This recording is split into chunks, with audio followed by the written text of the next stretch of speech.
Yes, ibara kama kawa hizi ni kukaribisha kwenye huu mzigo wa Rise Up, ikiwa hii ni sehemu ya 22. Ibara huu mzigo ni mtamu sana kutoka kwake mwandishi Nazaria G Msulwa. Mimi ninakusimulia naitwa Anko J Simulizi. Sasa bwana, nikukumbushe pale tulipoishia katika sehemu iliyopita, yani sehemu ya 21, ni ambapo kijana Rashidi anaagana na mama yake, anaagana na yule mpenzi wake Tina. Anatokea Tanga mshikaji, anapanda ndege, ni safari ya moja kwa moja sasa kuelekea Dar es Salaam. Sasa tukawa tunajiuliza ya kwamba je, huyu kijana Rashidi atafanikiwa kwenye huu mpango wake wa kwenda kuingia Ikulu, na sio tu kuingia Ikulu, ni kumwangamiza mbaya wake ambaye ni rais. Sasa mpango ni huko vipi? Ni kukaribisha kwenye hii sehemu ya 22 tukapate kujua kama mpango wake utafanikiwa. Bwana, karibu ndugu yangu.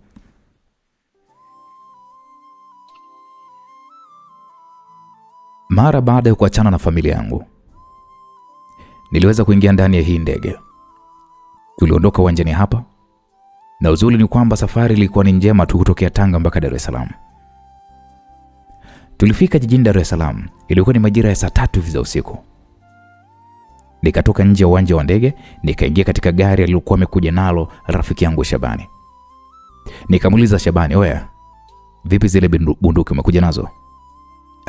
"Hapana kaka, nimeziacha nyumbani. Si unajua ulinzi sasa hivi ni mkubwa sana, ukaguzi umekuwa ni mwingi sana. Unaweza ukasimamishwa na askari alafu gari likafanywa ukaguzi na mambo yakawa so mambo." "Okay, sawa. Sasa Shabani, sikiliza. Sihitaji mke wangu Jacqueline atambue kwamba nipo Dar es Salaam." "Bro, kwa nini?" "Nisikilize Shabani. Hii ni kazi ambayo ninahitaji kuifanya kimya kimya. Kwa sababu najua mke wangu akijua na kwenda kuifanya hii kazi atanizuia. Kwa unahitaji kuifanya hii mission niikamilishe nikiwa niko peke yangu." Kaka yule ni mke wako. Anapaswa kuweza kujua hii issue ndugu yangu. Hii issue ni kubwa. Issue ni kubwa kuliko unavyofikiria Rashidi. Sasa likitokea la kutokea, itakuwaje? Na mwisho wa siku shemeji lawama atanipatia mimi ndugu yangu." Hapo nilijifikiria kwa muda na kisha nikatingisha kichwa nikimaanisha kwamba nimekubaliana na wazo la rafiki yangu Shabani. Hapo safari ikaanza ya kuelekea nyumbani kwangu. Naam, baada ya dakika kama 5-10 hivi tukawa tumefika nyumbani. Nikamwambia, "Sikiliza Shabani, sihitaji tuingie ndani. Kachukue mizigo na umwambie Jacqueline aje hapa nikute hapa nje. Nikiingia ndani watoto wanaweza wakanipotezea muda. Hii mission nataka kwenda kuikamilisha muda huu." "Sawa kaka, hamna noma." Kweli rafiki yangu Shabani alishuka ndani ya gari, na baada ya kama dakika 3 mke wangu Jacqueline alitoka ndani huku akiwa amejawa na furaha kubwa sana. Nilikumbatiana na Jacqueline. "Mme wangu, unajua sijaamini shemeji alivyoniambia kwamba upo hapa nje. Vipi, mbona kama hutaki kuingia ndani?" "Usijali mke wangu. Leo nahitaji kuikamilisha ile kazi." "Kazi? Kazi gani mme wangu?" "Nahitaji kwenda kumuua yule rais." "We, usiku huu?" "Ndiyo mke wangu." "Kwani umejiandaa?" "Ndiyo mke wangu, nimejiandaa. Na nimejiandaa kwa kila jambo. Ndio maana nakupenda mume wangu. Upo tayari kwa kila jambo na wakati wowote." Hapo Shabani akatoka ndani hapa akiwa yuko na begi la mgongoni. Alifungua mlango wa siti ya nyuma ya gari na kisha akaingiza begi hili. Begi hili lina silaha za kivita kwa ajili ya kwenda kuivamia Ikulu.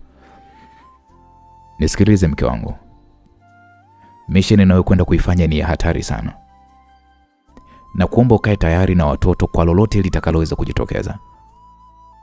Pindi nitakaporudi nikiwa niko hai ni jambo la kumshukuru Mungu. Lakini pia nikirudi nikiwa nimekufa, usilie. Bali ona ni moja kati ya changamoto ambayo nimeenda kukutana nayo. Lolote litakalojitokeza, basi mtakuwa mko tayari kunifuata kule nitapokwenda. Sasa hivi sihitaji kuacha peke yenu. na kwenda kuifanya kazi ambayo itaisaidia familia yetu. Nadhani umenielewa mke wangu. Usijali mume wangu, mimi nakuelewa sana. Mama, tukimalizana na huyu itakuwa ni zamu ya Don. Don siwezi kumsahau kwenye akili yangu. Popote alipo nitamtafuta, nihakikishe kwamba na yeye nammaliza. Nikishawamaliza hawa maadui zangu, nadhani nafsi yangu itakuwa imeweza kutulia. Sawa mume wangu, hakikisha unakuwa uko salama. Asante mke wangu kwa baraka zako. Mimi naondoka. Naam, hapo tukaondoka nyumbani hapa. Tukiwa tuko ndani ya gari, nikapata ule wasaa mzuri sasa wa kuitazama ramani ya hoteli nzima ya Serena. Nisikilize Shabani, hatuwezi kumuua tukiwa tuko ghorofa ya pili kwa kumdungua. Kaka sisi, yani sijajua unaniuliza ama yeye anakuuliza ni kwamba hatuwezi kumuua tukiwa tupo ghorofa la pili kwa kumdungua. Kaka, sidhani, kwa sababu hiyo manake ni 50 kwa 50. Unaweza kukuta vioo vya hoteli vina bulletproof, yani risasi haingii. Na risasi ikishindwa kupita kwenye kioo cha hoteli, itakuwaje? Au anaweza asisimame dirishani. Sasa tutampataje kaka? Shabani, hilo ni wazo zuri. Ila mimi nadhani kuingia ndani ya hoteli na kufanya shambulizi inaweza ikawa ni hatari zaidi hata ya kumdungua. Yaani kama chumba chake hiki, muona hapo kwenye ramani, kama chumba chake ndio hiki, mimi nakwambia tutamuua tu kupitia hapa dirishani. Kwa hiyo kaka, unatoa wazo sisi tukajitege kwenye hoteli nyingine pembeni yake. Ndio maana yake tusiingie pale Serena Hotel. Hiyo ni hatari kubwa sana. Sawa kaka, nimekuelewa. Naam, msikilizaji, tukafika kwenye moja ya ghorofa linalotazamana na hoteli hii ya Serena. Tukapandisha mpaka juu ya hili ghorofa. Kaka, kuna baadhi ya vifaa nilikuwa nimeongezea. Shabani alizungumza na kisha akatoa darubini akanikabidhi. Nikaanza pale kutazama dirisha la chumba ambacho rais ndo amekuwa amefikia. Shabani, unajua kila nikitazama kwa kupitia hii darubini kwenye kile chumba cha rais, mbona naona kama vile kuko kimya, kuna chochote kinachoendelea. Kaka, au watakuwa wamelala nini? Sasa hivi ni saa 6 kasoro. Ila naona kabisa bado muda bado, kwa sababu taa inawaka. Unaona kile chumba cha rais kuna taa mule inawaka. Hapo msikilizaji, nilizungumza huku nikitazama eneo la chini katika hii hoteli, na nikaona jinsi walinzi walivyokuwa wametapakaa katika hii hoteli. Walinzi walikuwa wanakatiza katika hii hoteli ya Serena. Fanya masiala nini? Ulinzi wa rais si mchezo. Hapo nikafungua begi hili, nikatoa pale bunduki yenye uwezo wa kushambulia kwa masafa marefu. Hii ni bunduki ambayo inatumia masniper. Nikaikoki pale vizuri, nikaielekeza kwenye dirisha hili ambalo ndo chumba cha rais. Shabani, huyu mpuzi akifa, aise nitafanya sherehe kumshukuru Mungu.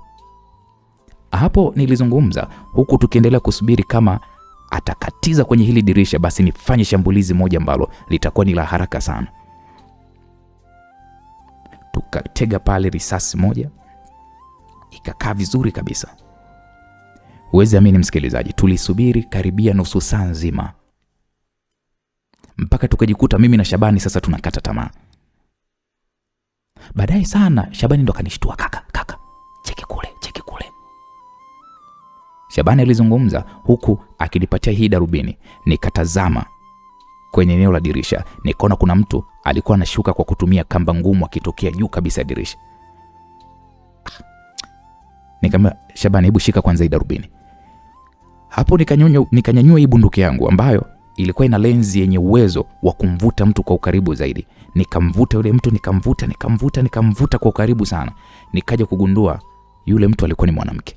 ila alivyokuwa amevalia ile mavazi alikuwa amevalia kininja, na inaonekana huyu mwanamke alikuwa na mpango naye wa kutaka kwenda kumuua rais.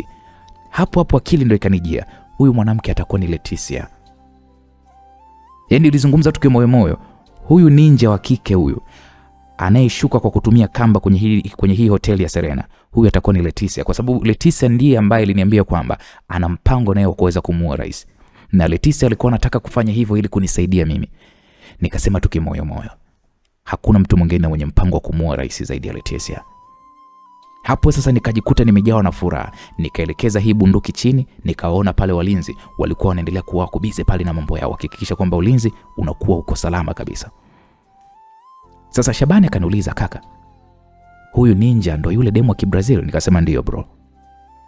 Kumbe bado yuko Tanzania hajaondoka? Nikasema ngoja kwa tushuhudie huu mchezo jinsi utavyokwenda. Hapo msikilizaji, nikamwona Leticia akiingia katika dirisha la chumba cha rais. Bana, huyu demo kweli ninja ise. Ghafla tazi kazima kwenye hiki chumba cha rais. Kilichokuwa kinaendelea ndani ya chumba, kusema ukweli, mimi na Shabani tukabaki hatuelewi nini kilichokuwa kinaendelea. Na baada ya kama dakika 10 hivi nikamwona Leticia anatoka pale dirishani, akadandia ile kamba yake, akaanza kupanda juu ya jengo la hili gorofa, kisha akapotelea huko angani. Nikamwambia Shabani, tuondoke faster.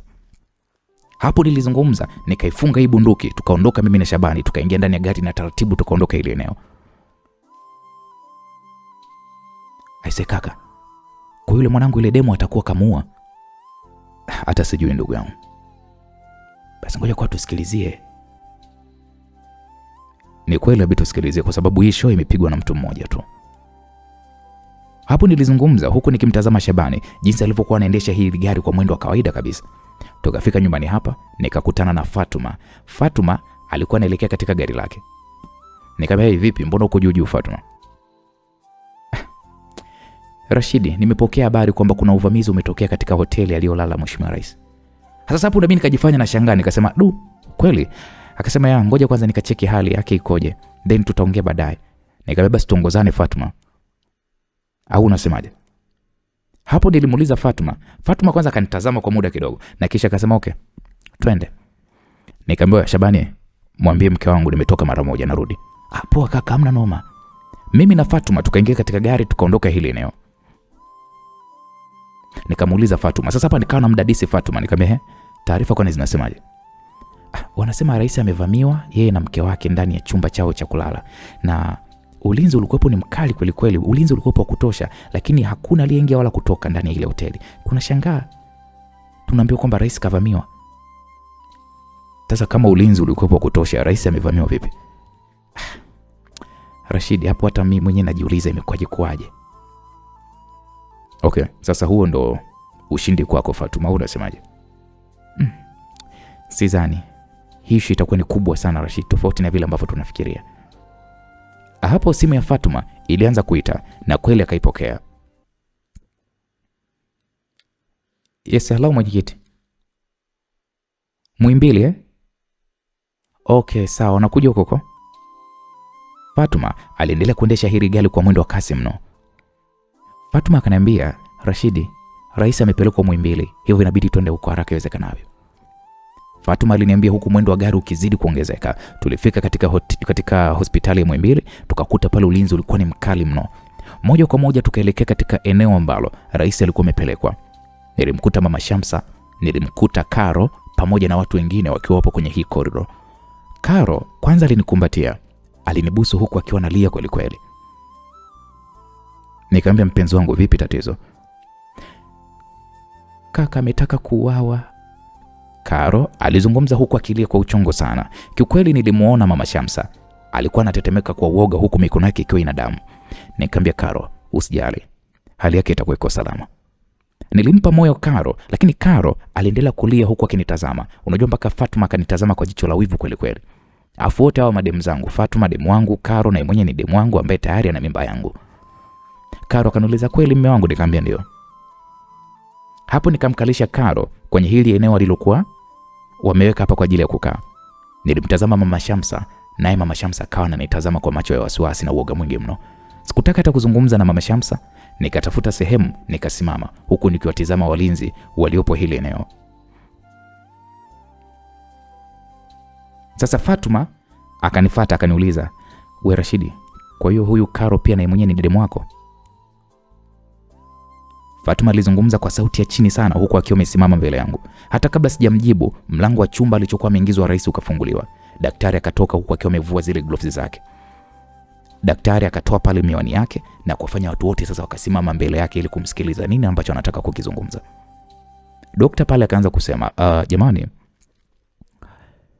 tumejaribu kadiri ya uwezo wetu kuyaokoa maisha ya rais wetu, ila kwa bahati mbaya rais wetu amefariki majira ya saa 10 za usiku na dakika 5.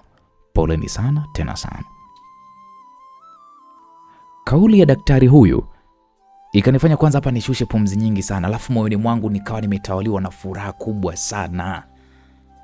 Kwa sababu nilichokuwa nakihitaji sasa kimekamilika. Adui aliyesalia kwenye maisha yangu alibaki huyu mmoja tu, Don peke yake.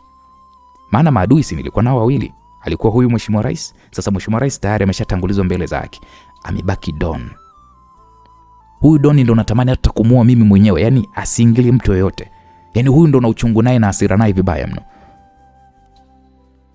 Sasa ile taarifa ya kifo nilimshuhudia pale Mama Shamsa, yani mke wa rais.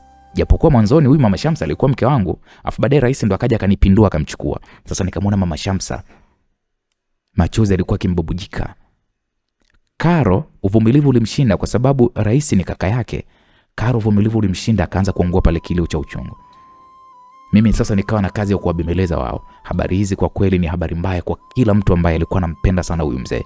Ila kwa upande wangu kusema ule kweli kutoka moyoni, kifo cha rais ilikuwa ni habari nzuri sana ilikuwa ni habari nzuri sana ya kufurahisha kwenye moyo wangu.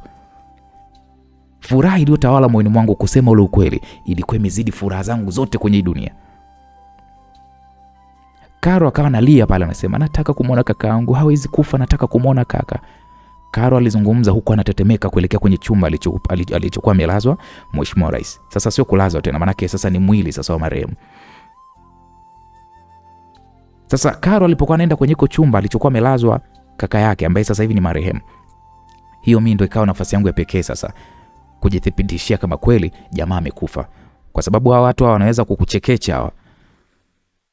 Wanaweza kukuchekecha tu. Afu usikute huyu mzee kumbe yuko hai alafu ikatangazwa amekufa. Nikasema hapa naenda kushuhudia mwenyewe kama amekufa. Tukaingia ndani ya hiko chumba. Mimi na Karo tukakuta mwili pale wa rais ukiwa umezungukwa na madaktari huku ukiwa umefunikwa shuka jeupe.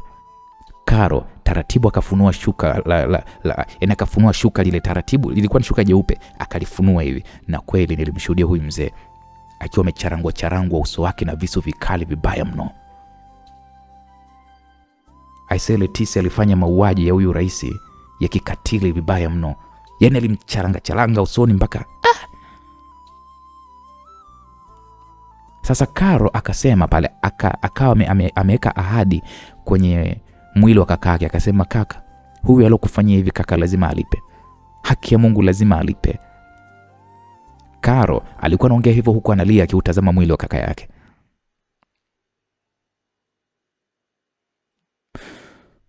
"Kuna nyinyi madokta, mmeshindwa kuokoa maisha yake, mmeshindwa kuokoa maisha ya kakaangu." Samahani sana binti, tulijitahidi kadiri ya uwezo wetu ila tulishindwa. Kwa sababu mpaka anafikishwa hapa hali yake ilikuwa ni mbaya. Kwani eneo la moyo wake ulikuwa umetobolewa na visu. Karo bila uoga alifunua shuka zima na tukaona jinsi mwili wa rais ulivyokuwa umecharangwa. Ulikuwa umecharangwa mapanga makali. Yani alikuwa umecharangwa, yani panga lilopita ilikuwa panga kubwa haswa, kwa sababu vidonda vyake vilikuwa vimechimbika sana katika upande wa kushoto wa kifua chake, ambapo huku ndo moyo unapokaa. Tena hapa kwenye moyo palikuwa pametobolewa mara 4. Aise, rais alikuwa ameuliwa vibaya mno. Hapo nilizungumza kimoyomoyo huku nikishusha pumzi, lakini moyoni nilikuwa na furaha kweli kweli yani. Karo akaanza kutoka ndani hapa, ikabidi na mimi nimfuate kwa nyuma. Karo akaniambia, "Mme wangu, nahitaji kumuua aliyehusika na kakaangu." Nikamwambia, "Utampata wapi?" Karo acha vyombo vya usalama vihusike kwenye uchunguzi wao. Lakini wewe ukisema ujihusishe na hili sakata wakati wapo ulipo ni mjamzito, haitakuwa sawa. Rashidi, mimi pia ni mpelelezi. Nitalisimamia hili na nitahakikisha wanalipa kwa ajili ya hili jambo walilofanya. Karo alizungumza kwa hasira huku akiwa anatembea kuelekea nje. Karo akaniambia, Rashidi, nahitaji kuwa peke yangu sasa hivi. Naomba uniache please. Karo alizungumza huku akininyoshia mkono. Mimi nikasimama nikamwacha akiwa anaelekea nje. Sasa Fatuma akanifuata sehemu nilipokuwa nimesimama. Fatuma akaniambia, sikiliza Rashidi, inabidi urudi nyumbani tu. Unaweza kutumia gari yangu kurudi nyumbani. Fatuma alizungumza huku akinikabidhi ufunguo gari lake. Nikamtazama Mama Shamsa ambaye bado alikuwa amekaa kwenye kiti, huku akionekana ni mtu aliyekuwa pigwa na bumbuazi ambalo linamfanya ashindwe kufanya jambo lolote lile. Nikamwambia Fatuma, okay poa, tutaonana basi baadaye, nige hiyo funguo ya gari. Okay poa. Kwa nikaondoka hili eneo, nikaingia ndani ya gari, nikaondoka hili eneo. Nilifika nyumbani nikapokelewa na rafiki yangu Shabani. Shabani akaniuliza, "Oya mshikaji, vipi imekuaje huko?" Nikasema, "Wewe mwanangu, yule mzee kweli amevuta." "We, kweli?" Nikasema, "Mwanangu niamini. Hapa nilipo mshikaji wangu nina furaha vibaya mno. Tena kauliwa kifo cha mateso makubwa sana. Oya, huo mwili mwanangu umecharangwa mapanga, sikwambie mtu." "We, kwani umeuona huo mwili?" Nikasema, "Ndio ndugu yangu, niliingia kwa tiketi ya Karo kwenye chumba hicho alichokuwa anatibiwa rais." "Ila mwanangu, mbona kama ndio hivyo, mbona fresh tu?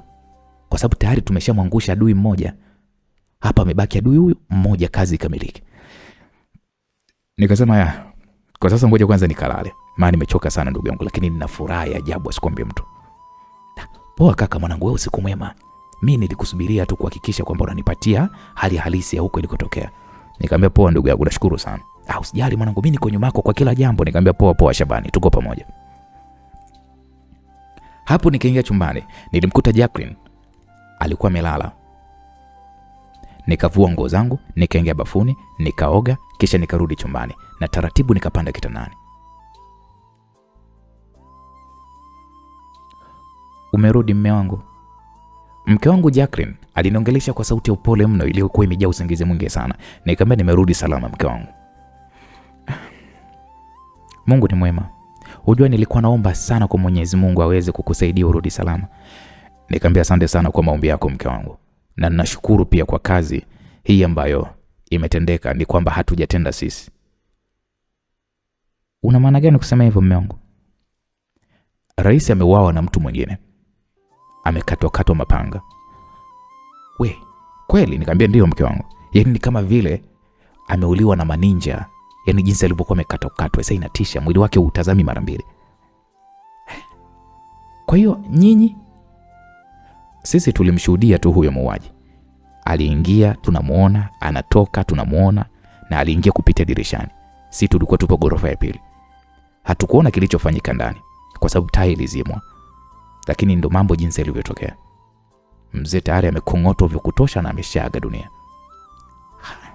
"Aise, huyo muuaji tungemjua mme wangu, kwanza tungempa zawadi." "Umeona?" "Ndio."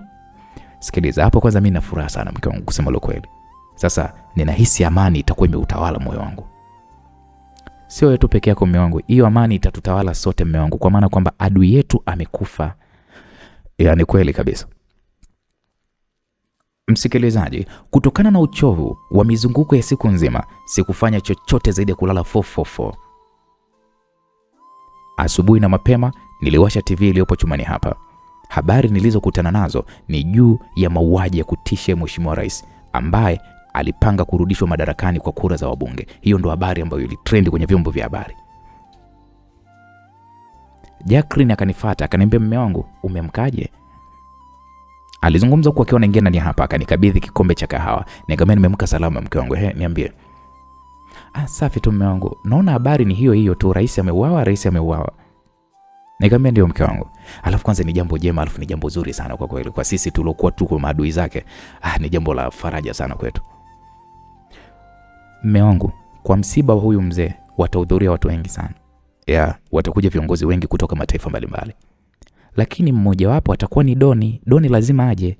Unaonaje tukaajiri wauaji wenye uwezo mkubwa kuhakikisha kwamba siku ya mazishi na Doni naye anauawa akikanyaga tu hapa Tanzania? Ni wazo zuri mke wangu, ila Doni sio mtu wa kuuawa kirahisi hivyo kama unavyozungumza. Unamaanisha nini mme wangu? Doni ni mtu wa kubadilika sana. Na kama unavyojua ni kwamba ni mimi pekee ndiye ambaye namfahamu. Na istoshe nimeonekana pale hospitalini. Naamini kuna watu watakuwa wamemtonya Don. Hivyo hawezi kuja kwa sura ya Fernande Filippo. Kwa hiyo ninachokiona Doni atabadilisha tena sura yake kwa mara nyingine tena. Mme wangu hawezi bwana. Kwa nini unasema hawezi? Doni kwa sasa ana dili kubwa sana ya pesa kwenye kampuni yangu. Hivyo atataka aendelee kuishi na ile sura yake ile ya Felipe Fernandez ili asiweze kupoteza hiyo pesa. Na isitoshe tuna kikao kingine mimi na yeye mwezi ujao. Sasa atabadilishaje muonekano wake? Hapo nilipiga fumba la kahawa huku nikiwa natafakari maneno ya mke wangu Jacqueline. Nikamwambia, sikiliza Jacqueline, mimi Doni simwamini sana. Najua hilo mme wangu kwamba humwamini. Ila ni wakati wa sisi kumsulubisha kabla hajaleta maafa makubwa kwetu. Usijali mke wangu. Nadhani tutapata suluhisho. Hapo sasa wakati naongea na mke wangu Jacqueline, mlango uligongwa. Nikavaa pale pensi yangu tukamruhusu anayegonga mlango afanya je ingie ndani. Shamsa bwana akaingia. Huyu ni mwanangu wa kike, mtoto wangu wa kwanza kabisa. Shamsa aliingia lakini alikuwa amejawa na huzuni ndogo. Nikamwambia, vipi baby, una nini? Mbona uko na huzuni? Hapo nilizungumza huku nikimpa mkono mwanangu Shamsa, nikamvuta kitandani. Akasema, shikamoo daddy. Nikamwambia, marahaba, vipi, mbona uko na huzuni? Nasikia baba yule baba mwingine amefariki. Mimi na Jacqueline kwanza tukatazamana. Nikamwambia, ndio mwanangu, nataka nikahudhuria msiba wake. Hapo Jacqueline akanitazama mimi kwa sekunde kadhaa. Mimi nilishusha pumzi huku nikimtazama Shamsa usoni mwake. Nikamwambia, kwa nini unataka kwenda? Nahitaji kukutana na mama. Nahitaji kumweleza jinsi gani ninavyomchukia. Kwa ni hivyo tu, si ndio? Ndio baba. Basi tutakwenda na usiwe na wasiwasi mwanangu. Baba, nataka twende na mama Jacqueline pia.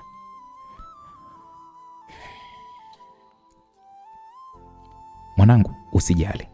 Tutakwenda na baba yako pia. Sote tutakwenda. Sawa mama, nakupenda. Daddy, nakupenda. Shamsa alitubusu sote na kisha akatoka ndani hapa akawa anakimbia. Nikamwambia, sikiliza Jacqueline, unajua sina mpango wa kuelekea huko msibani. Hapo nilikuwa nazungumza huku nashuka kitandani. Mke wangu Jacqueline akaniambia, sasa utafanyaje mume wangu? Na mtoto amehitaji kwenda. Inabidi twende tukahudhurie msibani. Hebu sikiliza, ngoja kwanza tupate update za huko msibani na kisha tutajua nini cha kufanya. Sawa mume wangu, hamna shida. Alafu mama ameniambia ukiamka umtafute kwenye simu. Okay, sawa mke wangu, haina shida, nitamtafuta. Hapo nikakoga na kisha kwa pamoja tukaelekea sebuleni. Nilisalimiana na watu wote. Sasa mamake na cha usiku akaniambia, Rashidi. Nikamwambia, ndio mama. Hebu mpigie mama yako anakutafuta kwenye simu. Nikasema sawa. Hapo nikatoka nje nikampigia simu sasa mamangu mzazi. Nikamwambia, hey, mkubwa, wewe vipi, mbona napiga simu yako upokei? Ulikuwa wapi? Nikamwambia, mama, nilikuwa nimelala mama. Kwani vipi?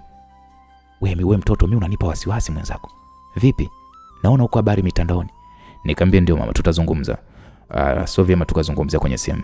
Maana hizi simu pia zinachunguzwa, zinafuatiliwa. Lakini vipi, umefikia wapi ule mpango?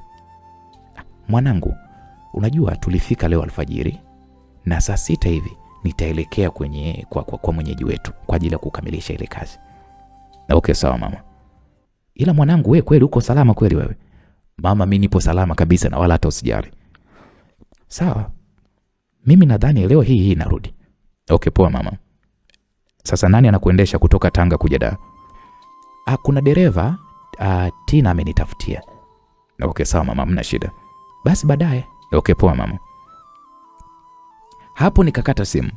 Na cha usiku akanifuata nilipokuwa nimesimama. Akaniambia, naona hautukumbuki. Siku hizi Rashid unanipotezea, sio kama vile mwanzo. Nikamwambia, unamaanisha nini cha usiku? Rashid, unajua nini ambacho nakimaanisha?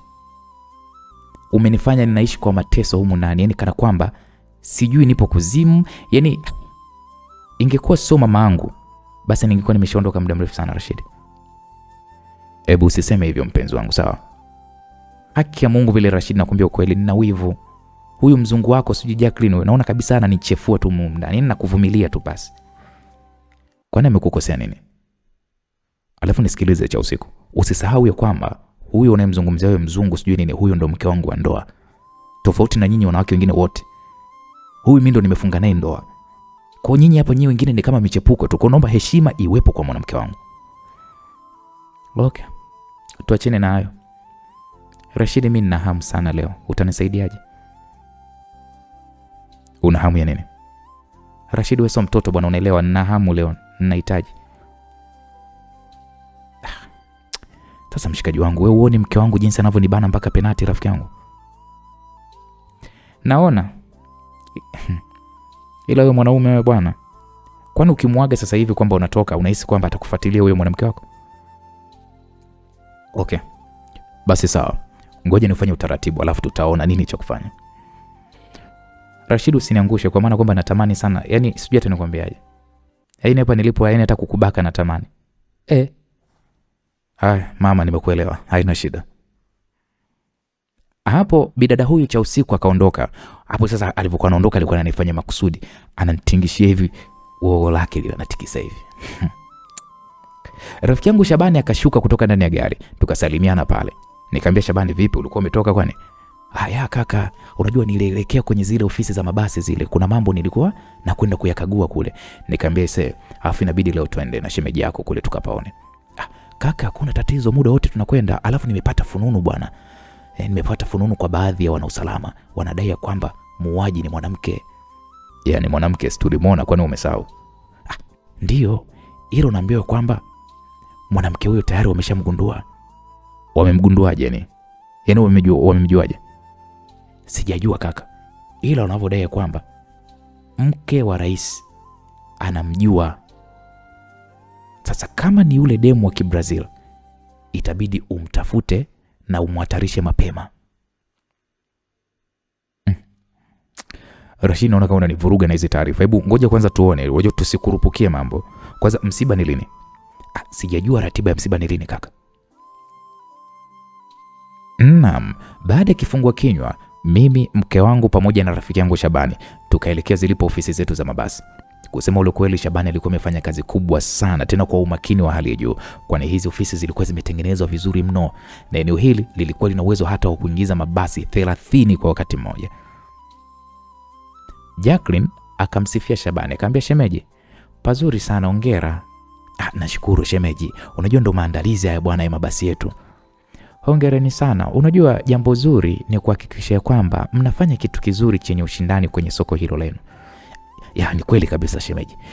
Ndio kitu ambacho tunajitahidi kwa kadri uwezo wetu. Kuweka mambo yakae vizuri. Sasa wakati tunafanya mazungumzo kati ya mimi Shabani na mke wangu Jacqueline, ghafla ujumbe mfupi ukaingia kwenye simu yangu kwa njia ya SMS ya kawaida. Alafu ujumbe ulikuwa umeandikwa hivi, hongera. Nikautazama ujumbe, hongera, yani mtu ananipongeza. Ujumbe umetoka kwenye namba mpya ambayo sio ya kwangu. Yani hii namba haipo kwenye simu yangu. Nikasema, jamani, ngojeni kwanza mara moja naongea na simu. Hapo niliwaaga hawa ambao nilikuwa nazungumza nao hapa, yani mke wangu pamoja na Shabani. Alafu mimi nikatoka nje, nikaipiga ile namba. Iliita na baada ya muda mfupi ile simu ikapokelewa. Nikasema hello.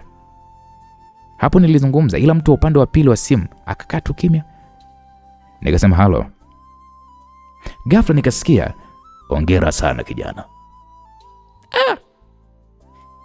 Hii ilikuwa ni sauti ya Doni. Yaani Doni namjua vizuri kabisa. Kwanza nilishtuka kidogo. Nikamwambia hongera ya nini?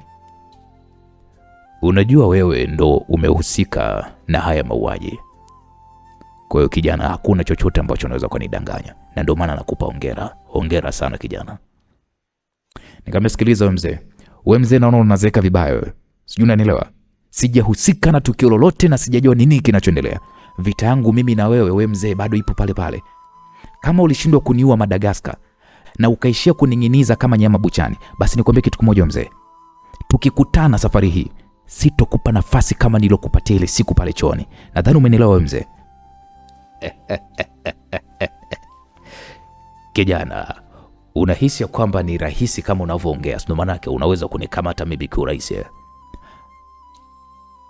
Ndio, ni rahisi. Ni rahisi kama nilivyompatia ujauzito mke wako wa ndoa na akanizalia mtoto wangu. Sasa nilipoongea hii kauli ya kwamba mke wake nilitembea naye na nikampa mimba, Doni akakaa kimya kwanza kwa sekunde kadhaa. Akaniambia, kijana, umesemaje? Nikamwambia, kumbe ulikuwa utambue.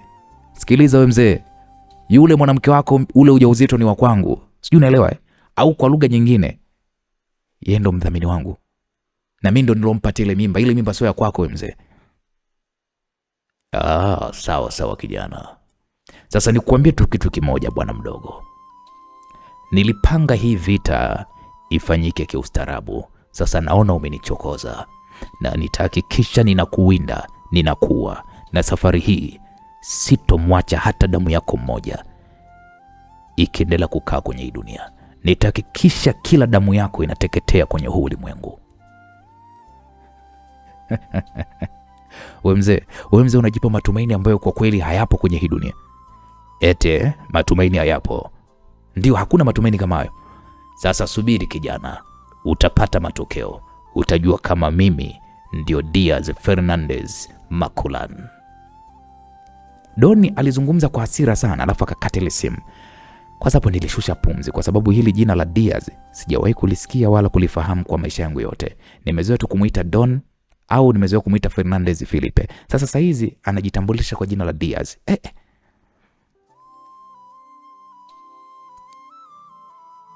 Hoja kwanza nikaitazama simu yangu, nikaiangalia kwa sekunde kama kadhaa hivi. Nikataka kuipiga ile namba ya Don, ila nikajiona nitakuwa nafanya makosa kwa sababu siwezi kumnyenyekea wala kumogopa tena Don. Nikarudi ndani nikamkuta rafiki yangu Shabani anamueleza mke wangu Jacqueline maeneo yaliyomo ndani ya hii ofisi zetu hizi mpya. Kwa akawa anamuonesha pale, anamuelekeza. Sasa mimi nilipofika pale nikasema kumbe Don jina lake halisi ni Diaz Fernandez Maculan. Mume wangu umemjuaje? Ametoka kunipigia simu sasa hivi. Na anadai kwamba sisi tumehusika na kifo cha rafiki yake, yani Rais.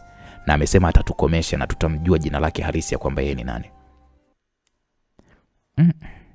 Mume wangu, huyu anamaanisha asija katufanyia kweli ujue. Huyu anamaanisha wewe akiongea. Mke wangu sijali. Huyu mzee mimi nitadili naye.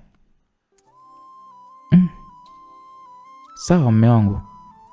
Baada ya kumaliza kukagua hizi ofisi, tukaondoka hili eneo. Mume wangu, hivi msibani huko tutakwenda kweli? Kwa ajili ya kumridhisha mtoto wetu, acha tu twende. Unajua, mimi kusema ule ukweli, sipendi kuonana na yule mwanamke. Unajua nina wivu sana mume wangu Basi utabaki nyumbani na mama. Mimi nitakwenda na Shamsa. Sawa mume wangu, hapo sawa. Kweli tukamtembeza Jacqueline kwenye maeneo mengi ya jiji la Dar es Salaam. Na majira jioni tukarudi nyumbani, tukamkuta mama akiwa amesharudi kutokea Tanga. Nilimuuliza mama, imekuwaje huko ulikotoka? Mama nilimuuliza huku tukiwa tumekaa katika kibanda cha kupumzikia. Mama akaniambia, mwanangu, kila kitu kimekwenda vizuri. Nyumbani kwa yule binti wamepokea posa yetu, hivyo kilichosalia hapa ni ndoa tu mwanangu, ufunge ndoa na yule Christina. Mama bwana, swala la kuoa hapana. Mimi hapa nilipo sasa hivi mama, kuna issue inaniumiza sana kichwa. Issue gani mwanangu? Mjukuu wako anahitaji kuonana na mama yake. Mjukuu wangu nani? Shamsa. Huyu mtoto na wazimu Sio wazimu mama, ila yule ni mama yake na ana haki ya kumwona. Hata kama au amesahau kile alichofanyiwa na mama yake. Anakumbuka vizuri tu, ila anahitaji kuzungumza na mama yake na anahitaji nimpeleke msibani pia. Kwa hiyo wewe mwanangu umeamuaje kwenye hilo? Nimeamua kumpeleka na sasa tutafanyaje mama? Haya, ila tu mwanangu nakuomba uwe makini. Mama usijali kwenye hilo, niko makini. Hivi imekuwaje juu ya kazi yako iliyokurudisha haraka haraka? Mama, sio mimi niliyomuua rais. Kabla sisi hatujatimiza lengo, kuna mtu aliwahi kuingia na kisha akamuua rais. Huyo mtu unamjua? Hapana, simjui. Upelelezi unasemaje? Naamini bado watakuwa wanaendelea kupeleleza hilo tukio. Mwanangu, nakuomba uwe makini bwana. Masuala kukimbizana kwenye nchi yetu wenyewe mimi bwana mistaki. Hatuna nchi nyingine ya kwenda zaidi ya hii. Sawa bi mkubwa, nimekuelewa. Hapo msikilizaji, simu ilianza kuita. Nikaitoa mfukoni, nikaona ni namba ya Karo. Nilishtuka kidogo kwa maana kwamba namba yangu hii mimi sikumpatia, sasa namba yangu kaipata wapi? Ikabidi nipokee pale, nikasema hey, hello. Jamani mume wangu, yaani na msiba wote huu hata huonekani jamani. Karo, nitakuja. Kwani uko wapi saizi? Nimerudi nyumbani. Nyumba ilishafanywa ukarabati. Msiba upo wapi kwa sasa? Upo Ikulu. Okay, sawa basi. Bye saa 2 hivi nitakuwa nakuja hapo. Poa mpenzi. Na usishangae namba yako mimi amenipatia Fatuma. Na okay, sawa, hamna tatizo. Okay, poa. Hapo nikaikata hii simu, huku mama akiwa ananitazama kwa macho kunidadisi kweli kweli. Mama kaniuliza, nani huyo? Nikasema mama, unasema? Huyo nani unayeongea naye? Ni mdogo wake na rais. Ndio huyo ambaye umempa ujauzito? Ndio mama. Huyo mtoto. Hivi. Ngoja kwanza. Amesema anataka nini? Anataka nikamuone. Ukamuone ikiwa mke wako yuko hapa? Hebu mheshimu basi mwenzio. Masuala kutoka usiku na kurudi umechelewa na umetoka kwa mwanamke mwingine. Hivi wewe uone kama vile unampandikiza mwenzio majanaba? Na hivi kweli unakumbukaga kutumiaga kinga kweli wewe? Mama, kwani watoto wanapatikanaje? Wewe sema tu watoto wanapatikanaje? Utakufa na ukimwi wewe. Na nimesikia pia umetembea na lile jimama lile. Linani lile, sijui limama lile, lifatuma lile. Mama, nani kakwambia yote hayo? Eti nani ameniambia yote hayo? Wewe jifanye kama vile unafanya mambo kimya kimya, ila data zako zote ninazo hapa mkononi mwangu. Hadi za huyo cha usiku pia ninazo. Mama bwana, jioni njema bwana. Unaenda wapi sasa? Hebu kaa hapa nikupe vidonge vyako. Mama, mbona siku hizi umekuwa kama uko hivyo lakini unahisi kwamba mimi napenda hayo maneno yako ya rejareja mama unaongea na mimi? Nisikilize wewe mtoto. Upende usiyapende, ila mimi ndo mama yako na nitakueleza ukweli. Wewe sasa hivi ni baba. Una watoto wadogo tu ambao hata maisha bado hawajajua. Hai, ukifa leo unahisi wataishije hawa watoto? Kwanza hapo mpaka nikuuliza saizi wewe una watoto wangapi? Unajua una watoto wangapi? Mama, kwenye issue ya kufa, kama nilishindwa kufa kwa risasi siwezi kufa kwa ukimwi mama. Ona ulivyokuwa mpuzi. Nimeshindwa kufa kwa risasi nitakufa kwa. Haya. Sawa. Mama, mimi ndo nakwambia. Mama, ukimwi una dawa na unakunywa na maisha mengine yanaendelea kama kawaida. Risasi mama ikikupiga mwilini maeneo mabaya unakufa hapo hapo. Hakuna cha dawa, hamna cha kinga. Sasa kama risasi tu ilishindwa kuniua, sembuse ukimwi mama? Wewe kweli cheese wewe. Na inaonekana kabisa hujionee huruma wewe mtoto. Mama, tuachane na hizo mambo bwana. Asisi kila mkuu siku zote uvunjika mguu Rashidi. We haya tu. Nilipoona mama kama vile bado anaendelea kuzungumzia, mimi nikasimama nikaondoka ile eneo. Nikaingia chumbani, nilimkuta Jacqueline alikuwa anazungumza na simu. Inaonekana alikuwa anaongea na baba yake.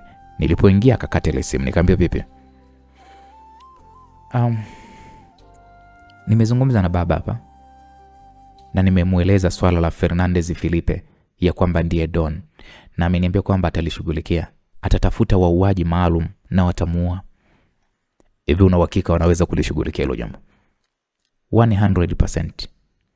Ila kumbuka, Don sio mtu wa kumchezea kirahisi hivyo. Don anabadilika kama vile kinyonga. Najua hilo mume wangu, ila tuwezi kusubiria eti atudhuru na si ndo tuzinduke. Na pia nimeshaitaarifu serikali ya Marekani ya kwamba wanalifuatilia hilo kwa umakini mno. Mke wangu unaharibu sana ujue. Sasa naharibu nini mume wangu? Nisikilize Jacqueline. Huyu Doni ana watu wake ndani ya FBI, CIA, ana watu wake. Yaani mashirika yote makubwa ya kijasusi duniani ana watu wake kapandikiza, na ndio maana alikuwa anakaa Marekani na hakamatwi mke wangu. Ikiwa alikuwa anajulikana kabisa anauza madawa ya kulevya, lakini alikuwa hakamatwi. Hebu kuwa makini mke wangu. kuwa makini kabla hujafanya kitu. Na Doni taarifa hizi zikishamfikia, akishajua ya kwamba anajulikana kwa jina la Fernando Felipe, lazima atajibadilisha tena sura na atabadilisha tena jina. Uone kama itakuwa ni ngumu sana sisi kuweza kumfahamu mtu mwenye kila kukicha yule anabadilisha majina tu, mke wangu. Kwenye hili bwana umezingua bwana. Hapo nilizungumza kwa msisitizo na kumfanya Jacqueline akakaa kimya. Jacqueline akaniambia sikulijua hili mume wangu, naomba unisamee. Nikamwambia nisikilize, hujanikosea. Sawa? Ila inabidi usifanye maamuzi kama hayo bila kunishirikisha. Jacqueline, tuna watoto mke wangu, tuna familia. Mimi nitawalinda vipi? Wewe mwenyewe unajua shida zote tulizozipitia kule Somalia. Kwa nini hao CIA wasingekuja Somalia kutusaidia? Sasa itakuwaje mume wangu? Nahitaji wewe na watoto muwe salama. Nyinyi ndo macho yangu kwa sasa. Sitohitaji muende sehemu yoyote ile bila uangalizi wangu. Sawa mume wangu, basi naomba unisamee. Hapo taratibu Jacqueline alinikumbatia kwa nguvu mno. Nikamwambia sikiliza, mimi nishakusamea. Hapana mume wangu, mimi sipendi kukuudhi. Nikamwambia usijali mke wangu, mimi nimeshakusamea, naomba uniamini. Asante mume wangu. Nakupenda sana. Nakupenda pia. 2:00 hivi baada ya chakula cha usiku kuna sehemu nitaelekea mara moja. Mume wangu wapi? Nahitaji kufuatilia hili swala la hili tukio. Nataka kujua upelelezi wao. Wanaufanyaje ili nijiepushe vipi kwenye hili sekeseke. Kama unavyojua Don ananishuku mimi, hivyo asije kapandikiza chuki kwenye vyombo vya usalama na wakaanza kunifuatilia mimi. Sawa mume wangu, lakini unanipa wasiwasi. Usijali mke wangu, kama mambo mengi ya nyuma yalishapita, kwa nini hili lisipite? Nina imani ya kwamba Mwenyezi Mungu atajalia na maisha yetu yatakuwa yana amani na furaha tele. Sawa mume wangu, nimekuelewa. Kweli msikilizaji, baada ya chakula cha usiku niliondoka nyumbani kwangu na moja kwa moja nikaelekea nyumbani kwa Karo. Nilikuta pale ulinzi ukiwa umeimarishwa. Kutokana na walinzi hawa walikuwa wana habari juu ya ujio wangu, hivyo ikawa ni rahisi kwa wao kuweza kuniruhusu mimi kuingia ndani. Nikaingia pale sebleni, Karo akanikimbilia, akanikumbatia kwa furaha sana. Wow. Ni heri umekuja mume wangu. Unajua nilikuwa ni mnyonge sana. Sikuwa na mtu kuzungumza naye. Naomba uniambie, wewe na mwanangu mnaendeleaje? Tunamshukuru Mungu tunaendelea vizuri. Ila nakuomba unisamee mume wangu kwa yale niliyoyafanya jana usiku. Karo, usijali. Najua uligadhibika na hali jinsi ilivyokuwa. Nashukuru kwa kunielewa. Wanasemaje juu ya upelelezi? Aliyefanya tukio ni mwanamke na hadi sasa hivi anatafutwa. Aise, sasa ilikuwaje kwani Karo? Kwani hapakuwa na ulinzi pale hotelini? Mume wangu, ulinzi ulikuwa ni mkali vibaya mno. Ila inavyosadikika wanadai ya kwamba yule ninja aliingia kupitia dirishani, eneo ambalo kwa akili za kawaida haikuwa rahisi kwa mtu kuweza kufikiria kwamba anaweza kaingia mtu, kwa maana ya kwamba chumba chao kilikuwa kipo gorofani tena juu. Kwani juu ya gorofa hapakuwa na walinzi? Walinzi juu ya gorofa walikuwepo, lakini walikutwa wote wameuawa. We Karo, unasema kweli? Yeah, na inaonyesha mwanamke huyo alikuwa na uwezo mkubwa sana wa kininja. Aise Karo, pole sana mke wangu. Nimeshia poa. Na wewe pia pole. Natambua kaka pamoja na Don ndio walohusika kwenye ile ajali ya kule Madagascar. Na nilipokuja kuzinduka sikuweza kukuona, na kaka kadai kwamba inabidi tuondoke nchini Madagascar. Japo nilitamani kubaki nikutafute, ila kadai kwamba zawadi ya ujauzito niliyokuwa nayo tumboni nisiipoteze. Hivyo ninakumbuka ulivyokuwa ukinisisitiza kuhusiana na hii mimba. Hivyo nikaona ni bora tu nimlinde mtoto wetu. Karo, naomba unisikilize. Wala hata usijali kabisa, kwa maana kwamba najua aliyesababisha yale yote mpaka mimi kupata ajali ni nani. Kila kitu najua. Ni nani? Ile ajali ilisababishwa na Don. Don? Ndio. Mbona Don tulikuwa naye na akadai kwamba amekuja kutusaidia na tiketi za ndege tukakatiwa na yeye, na akapanga na kaka namna kuweza kumrudisha madarakani, na wakahusika na kumuua Jenerali Ngatuma aliyekuwa amempatia pesa ili kuweza kuchukua madaraka. Ndio hivyo Karo. Hapo kuna mchezo unaoendelea ambao wewe haujui. Don ni mtu ambaye anazungusha kete zake kwa akili sana. Yaani Don akiwa amekusudia lake jambo, anaweza kufanya kitu chochote kile kuhakikisha kwamba anamdhuru adui yake. Kwa nini kuniambia kwamba Don amehusika kwenye kifo cha kakangu? Karo, kwenye hilo sijui kama amehusika au la, ila kama walitarifuatilia wapelelezi, mimi naamini kabisa wanaweza kaja kugundua hata Don pia anaweza kama amehusika.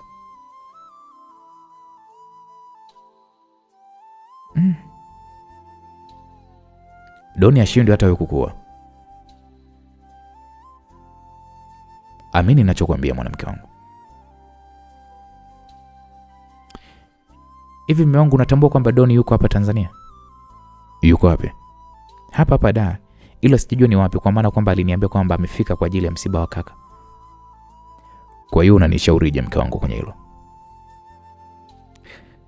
Ngoja nifanye kitu. Naam, Karo alichukua simu yake na kisha akampigia Don. Kaka, habari? Salama tu Karo, mbona muda huu tena unanipigia? Najaribu kutafakari juu ya nani amemuua kakangu, ila nakosa usingizi. Naomba msaada wako. Naomba tuonane usiku wa leo ili niweze kuendelea pale alipokuwa ameishia kaka. Tena unajua umeniwahi sana Karo. Nilikuwa ninafikiria hilo jambo. Ni namna gani tunaweza tukaendeleza pale alipoishia kaka yako. Ila inabidi tuonane leo kwa sababu kaka yako alikuwa ni mtu wangu wa karibu sana. Hivyo unahitaji kujua huyu mwanamke aliyekwenda kumuua kaka yako ni nani? Kwa maana yule boya yule naona kabisa hajahusika na kifo cha kaka yako. Nani huyo unamzungumzia? Binti, hebu tuachane na hayo. Unataka tuonane wapi? Hapo Karo ilibidi amueleze Don ni eneo gani ambalo waonane, ambalo ni pembezoni mwa fukwe ya bahari, eneo ambalo sio rahisi kwa mtu kuweza kutembelea hilo eneo. Na baada ya makubaliano yao hayo, Karo akakata ile simu.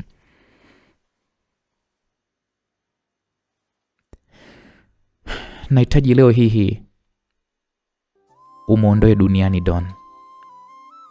Rashidi, hii michongo yote naisuka na kupa urahisi wewe wa kuonana na Don. Usijali mke wangu, naifanya hiyo kazi. Rashidi, unaweza kweli kuifanya hiyo kazi? Karo, kwa nini shindwe?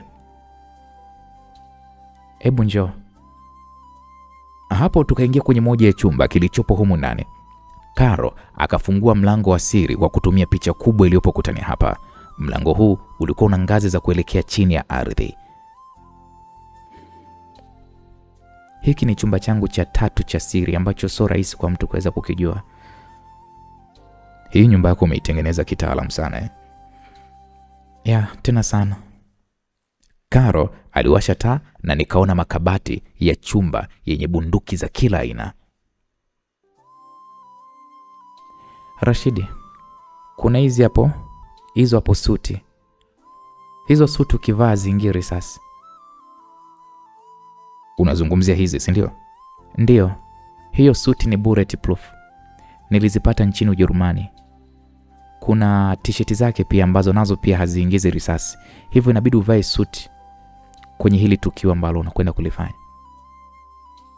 Nikatazama suti moja na kisha nikavua nguo, nikaijaribisha hii suti.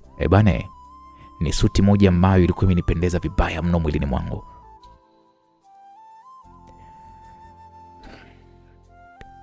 Kaa hapo Rashidi, nikufanyie majaribio.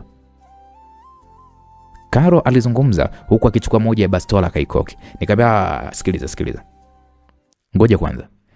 Karo, unataka kuniua ama una hakika kabisa kwamba hii suti haingize risasi? Rashidi, uniamini? Yaani kuna kuaminiana alafu sio kwenye majaribio ya kutaka kuuana.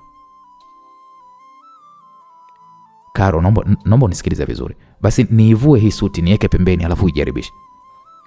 Sasa hapo wakati naongea hivyo, Karo tayari alikuwa ameshafyatua risasi 2 za faster papa. Alikuwa amenilenga hapa kifuani. Bwana, huwezi kuamini, risasi ilidunda ding ding, zikaanguka chini. Nikasema shit. Ila ziliniuma kwa sababu ule mshindo wa risasi ulivyopiga pa mara 2. Maumivu niliyasikia lakini risasi haikuingia. Bani nililalamika kupitia maumivu yale niliyopata, afu nikajipapasa pale nilipopigwa risasi. Ndio maumivu yanauma, lakini risasi haijapita. Karo akaniambia pole mume wangu, hivyo kivaa hizo itakuwa ni salama zaidi. Nikamwambia basi nawe inabidi uvae. Kwa nini nivae? Usimwamini kabisa Don kwenye maisha yako. Okay, poa, nitavaa hiyo t-shirt.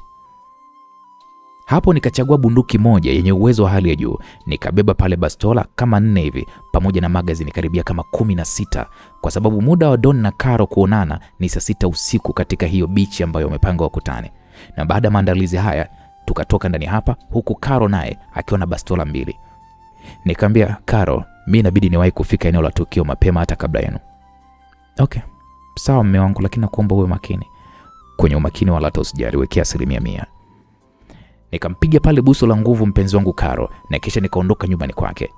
Nikiwa niko njiani, nikajipiga picha kadhaa, na kisha nikamtumia mke wangu Jacqueline, mke wangu wa ndoa, kwa sababu katika hii kazi sijui kama nitarudi nikiwa niko hai ama nimekufa, maana kudili na Don sio jambo rahisi. Pale simu yangu ilianza kuita, ikanifanya kwanza nisimamishe gari langu, kwa maana ya kwamba ni mke wangu Jacqueline ndiye alikuwa ananipigia kwa mfumo wa video call. Yes, hello baby. He? Mume wangu, mbona umevaa hivyo? Na una silaha. Unakwenda wapi? Doni tayari yuko Tanzania. Hapa Tanzania? Ndio, tena yuko hapa Dar es Salaam. Nimejua ni eneo gani ambalo yupo, hivyo nakwenda kupambana naye.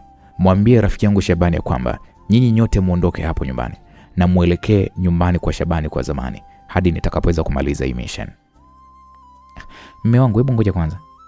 Ngoja kwani nikazungumze naye sasa hivi, usikate simu. Okay, sawa. Hapo nikamwona Jacqueline akitoka chumbani hapa na kisha akashuka mpaka sebleni.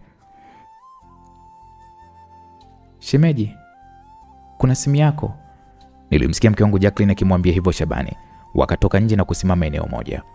Shabani akaniambia, "Wewe vipi ndugu yangu? Mbona umevaa suti tena?" Nikamwambia Doni yuko Dar es Salaam na kwenda kumuinda sasa hivi. Nahitaji kuimaliza hii vita usiku wa leo. Nahitaji uilinde familia yangu nzima hadi nitakapoweza kuimaliza hii kazi. Nilikuwa nina ushauri tu ya kwamba muende kule nyumbani kule kwenye ile nyumba ya Kimara.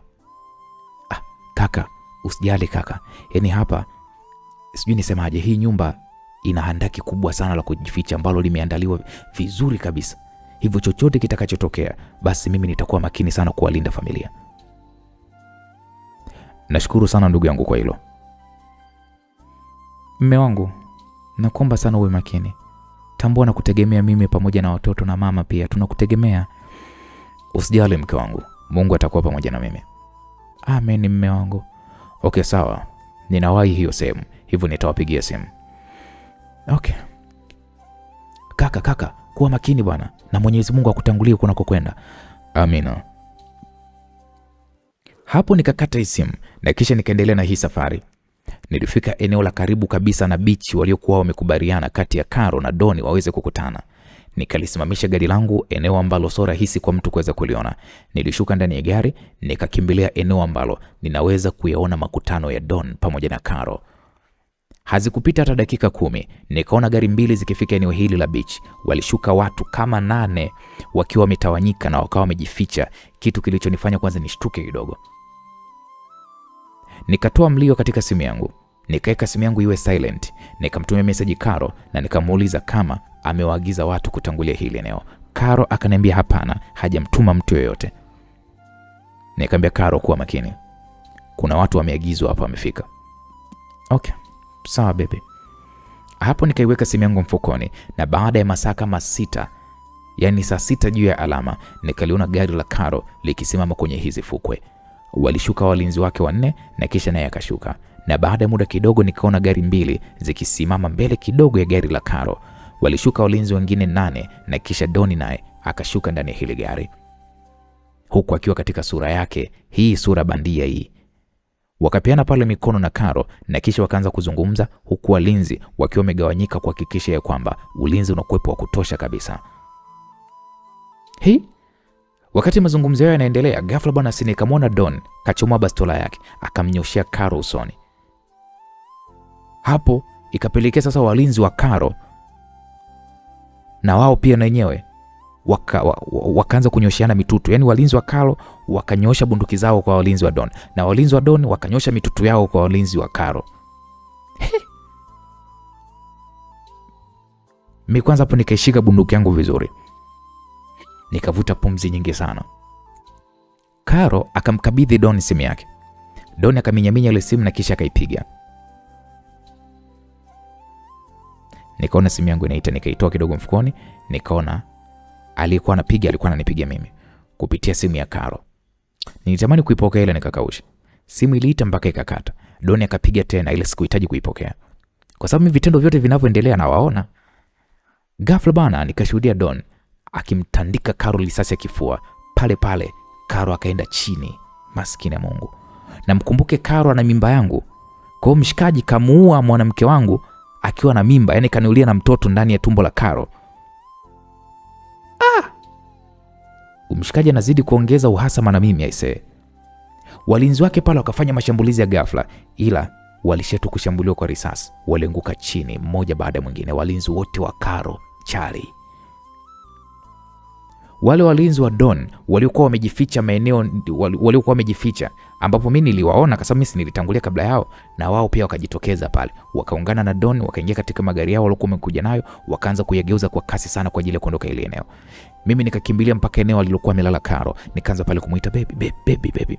Nilimuita Karo, Karo akafumbua macho yake. Karo akaniambia wameondoka. Karo aliniuliza huku akinitazama machoni mwangu. Nikamwambia ndio, hebu nyanyuka bwana tuingie ndani ya gari. Hapo nikamsaidia Karo kunyanyuka. Tukaingia ndani ya gari lake na tukaanza sasa kuifukuzia gari hizi nyuma. Yaani si tuko nyuma tunawafukuzia kina Don. Msikilizaji, Karo hakuweza kufa kwa sababu alikuwa amevalia t-shirt ambayo haiingize risasi. Kwa hata alivyopigwa zile risasi za kifua wala, ila tu alianguka chini kwa akti kwamba kama amekufa, lakini wala hakuwa amekufa. Sasa Karo ndo akaniambia, unajua mume wangu, unajua isingekuwa hii t-shirt ningekuwa nimekufa. Nikamwambia ndo maana nilikwambia usimwamini Don. Don sio mtu wa kumwamini hata kidogo, ni mtu ambaye anabadilika, mshenzi sana yule wa tabia. Ndo maana mimi na mind mpaka kesho. Ila kweli eti anadai kwamba mimi nimekwambia juu ya kukutana kwetu. Na anasema kwamba mimi nimekuwa ni msaliti. Na hisi pale ndani kuna kifaa cha kunasa sauti kimefungwa. Tutakifuatilia kesho. Endesha kwanza gari. Naam. Hapo tukapishana juu kwa juu, huku gari hii ikiwa ipo katika mwendo wa kasi vibaya mno. Nikashusha pale kioo cha pembeni taratibu na kisha nikajitokeza, huku nikiwa nimeshika sasa bastola 2 mkononi mwangu. Pale nikaanza kufyatua risasi kwa gari ya nyuma kati ya hizi 4 tulizokuwa tunazifukuzia. Risasi zangu ziliwafanya walinzi wa Don waliopo kwenye gari hii ya nyuma walianza pale kujibu mashambulizi ambayo hayakuwa na madhara kwetu. Nilipiga risasi kadhaa kwenye tairi za nyuma ya gari hili na kulifanya gari hili likaanza kuyumba pale, likayumba gari ikaacha njia. Yaani kwa sababu nilikuwa nimepiga risasi kwenye zile tairi za nyuma. Kwa gari la wale maadui likayumba likaacha barabara, likaanguka pembeni huko. Lilikuwa lina watu ndani. Zikabaki gari 3 kati ya zile gari 4. Ambazo hizi gari zinakwenda kwa mwendo wa kasi soma siara, yani tunakimbizana nao. Wenyewe wako mbele, si tuko nyuma. Nikaambia hivi, sikiliza Karo, ongeza mwendo. Wasogelee kwa ukaribu, wasikuache mke wangu. Ongeza kasi. Akaniambia sawa. Gari hii ina bulletproof. Nikaambia okay, safi sana. Kama ina bulletproof basi safi. Kwa Karo akazidi kukanyaga mafuta. Yaani ninaposema bulletproof inamaanisha kwamba gari haiingizi risasi. Yaani kama zile gari wanazotembelea marais, viongozi. Basi Karo akaongeza kasi ya gari, tukawa tumezisogelea gari za maadui. Kwa ukaribu wa hizi gari 2 za nyuma ambazo sijui nisemaje, zilikuwa zinailinda gari ya Don. Ukaribu tulikuwa tumefikiana. Nikaona nirudishe bastola zangu kiunoni. Nikachukua bunduki fulani hivi inaitwa HK416. Hii ndio ina nguvu zaidi. Na hii ndio bunduki ambayo ikanisaidia kuangusha gari la mbele yetu. Gari likapata ajali mbaya sana. Likaenda likagonga nguzo ya umeme mpaka umeme uliopo katika ile eneo kakatika unaambiwa. Nikabadilisha pale magazine. Nikaanza kulishambulia gari hili la nyuma pamoja na walinzi wake. Mashambulizi yangu mengi mimi nilikuwa nalenga kioo cha nyuma ambapo waliokuwa wamekaa seti za nyuma ni lazima tuafe. Na kisha nikahamia sasa kwenye matairi ya gari, nikapasua yale matairi vibaya mno. Ajali kule. Sasa hapo likabaki gari moja ambalo ndo gari ambalo kapanda Don na walinzi wake wachache. Karo akaniambia hiyo gari nayo pia unayoiona haiingizi risasi kwenye tairi wala hata kwenye vioo. Karo aliniambia huku tulikuwa tunaendelea kulifukuzia gari la Don ndo tunaliona hili hapa. Nikamwambia sikiliza mama, nipishe hapo kwenye usukani nikae mimi. Taratibu pale tukapishana. Karo akanipisha mimi nikakaa. Nikamwambia Amia siti ya nyuma, yani usikae siti hapa. Usije ukatokea mbele ya kioo, kaa nyuma mama, afu funga na mkanda kabisa. Sasa Karo akaniuliza unataka kufanya nini Rashid? Nikamwambia wewe Amia siti ya nyuma mama. Huu sio muda kuanza kujibizana kuongea. Karo kweli akaamia siti ya nyuma. Nikamwambia piga mikanda. Funga mkanda wa kwanza, vuta hata na mkanda wa huku na wenyewe funga, yani jifunge hata na mikanda miwili. Sio masiara, yani nilikuwa namwambia serious kwa sababu kitu ambacho nataka kwenda kukifanya ni cha hatari zaidi, kwa hiyo lazima ajihakikishie usalama wake. Akaniambia tayari baby nimeshafunga. Karo alizungumza huku akiwa amekaa siti ya nyuma. Mimi nikaongeza mwendo wa hili gari, nikaanza kuligonga kwa nguvu hili gari la Doni kwa nyuma. Naligonga. Sasa dereva wa gari ya Don akawa anajitahidi sana kuongeza mwendo. Ila sasa kutokana na kutokuwa na uzoefu wa barabara za Tanzania zenye matuta mengi ya kushtukiza, ikawa ni nafasi kwangu mimi kuendelea kuligonga kwa nyuma ili gari la Don. Gari ikaanza kuyumba yumba vibaya mno, mimi kazidi kuligonga. Yeye naongeza speed, nikifika naligonga.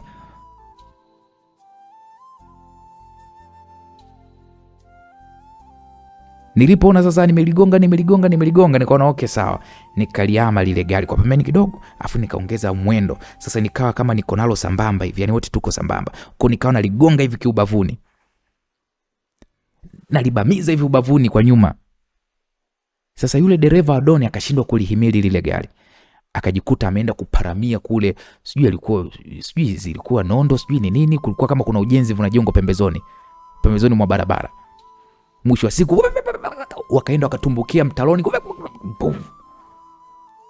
Gari yao pale kaenda kafunga brake. Na mimi sasa ndo nikaisimamisha gari, nikashuka. Hapo nikiona niko na bunduki yangu mkononi. Kitendo cha dereva wa ile gari ya Don kufungua kioo ili aweze kunichambulia mimi, bwana nilimtandika risasi kichwa pale. Nikatoa pale bomu la machozi mfukoni mwangu. Nikawarushia ndani ya lile gari ya Don. Kupitia mwanya mdogo wa kioo ambapo dereva alikuwa amefungua, moshi ulianza kusambaa ndani ya ile gari. Ule moshi wa bomu la machozi lile. Ushakupigwa ile bomu la machozi ambapo najua fika kabisa hawataweza kuvumilia ile bomu la machozi, ni lazima watoto watatoka kwenye gari. Na kweli mlango wa nyuma ukafunguliwa pale wa ile gari. Gari yao ilikuwa imepata ajali, imetumbukia mtaloni. Akatoka mlinzi huko anakoa vibaya mno. Yaani sikutaka maswali. Yaani akijitokeza tu risasi. Akitokeza yaani mimi nilikuwa nasubiri tu ule moshi ukiwashinda anayetoka mimi nampa. Baadaye ndo nikamwona Doni anatoka huko. Yaani anakoa, mikono ndo ametanguliza hivi anatoka. Nikasema wewe sikui. Wewe ndo unayekuhitaji. Sasa pale akaanza kusema sasa mimi mnajua alikuwa ananiitaga Malcolm. Wakati mimi najiunga na Doni kwenye issue zake za kiujasusi, alinipatiza jina la Malcolm. Ndo analopendaga sana kuniita. Akaniambia umeshinda Malcolm, umeshinda hivi vita. Doni alikuwa analalamika. Sasa ili kumridhishia kwamba leo ni siku yake ya kufa, nilimtandika risasi ya miguu. Papa yote miwili huku na huku. Walinzi wake waliokuwa ndani ya gari nikawamalizia pale, nikawamiminia risasi za kutosha tu. Ding ding ding ding ding tiu tiu. Kabaki Doni tu peke yake. Sasa Karo akaniambia baby askari wanakuja. Hapo Karo alizungumza huko akiwa amefungua mlango wa siti ya nyuma. Nikasema bado na mazungumzo na wewe. Karo, amia siti ya mbele, endesha gari. Hapo nilizungumza huku nikimburuta Doni mpaka siti ya nyuma, nikamuingiza ndani ya gari, afu nikakaa naye siti ya nyuma. Nikamvua nguo zake zote, nikachukua bastola yake. Huku tukao tunaondoka sasa ile eneo. Njia nzima Doni alikuwa analia, uweze amini, kama mtoto mdogo. Sio kwa maumivu haya makali niliokuwa nimemsababishia. Nikamwambia sikiliza mzee. Yaani nilikuwa nakutamani vibaya mno. Hivi ushawahi kuonga dem vitu vingi alafu akawa anakubania utamu? Sasa siku ukishamkamata, show unayompa, kichapo utakachomtembezea, yeye mwenyewe atafurahia na roho yake. Sasa leo ndio siku ambayo unatakiwa wewe uweze kufurahi na roho yako. Yaani wewe ni sawa sawa na mwanamke ambaye umekula sana nauli zangu alafu ulikuwa hutaki kunipa. Sasa leo ndio umeingia kwenye 18 zangu. Hapo Karo akawa anaendelea kuendesha ile gari, tukapishana pale na magari kadhaa ya polisi yakiwa yanaelekea eneo la tukio, kwa maana ya kwamba milio ya risasi ilikuwa imesikika vizuri mno. Nikamuuliza mke wangu, Karo, tunakwenda wapi? Akasema nakwenda nyumbani kwangu, pale hakuna anayeweza kuingia. Nikasema okay, sawa. Hapo mimi nikatoa simu yangu mfukoni, nikampiga picha kadhaa Don. Tukafika nyumbani kwa Karo, nikawa wa kwanza kushuka ndani ya hili gari, na kisha nikamvuta Doni kwa nguvu, nikamwangusha chini kama vile gunia la makaa. Karo akaniambia, baby, ngoja kwanza, ngoja. Karo alizungumza huku akichukua kifaa cha ugunduzi wa GPRS. Yaani kama huyu mzee huyu ana kifaa cha GPRS ambacho kitamwezesha ajulikane wapi alipo, basi inatakiwa tukichomoe haraka iwezekanavyo. Kwa Karo akapitisha ile mashine kwenye mwili wa huyu mzee, kwenye unyayo wa Doni mpaka kichwani mwake. Alikuwa hana GPRS.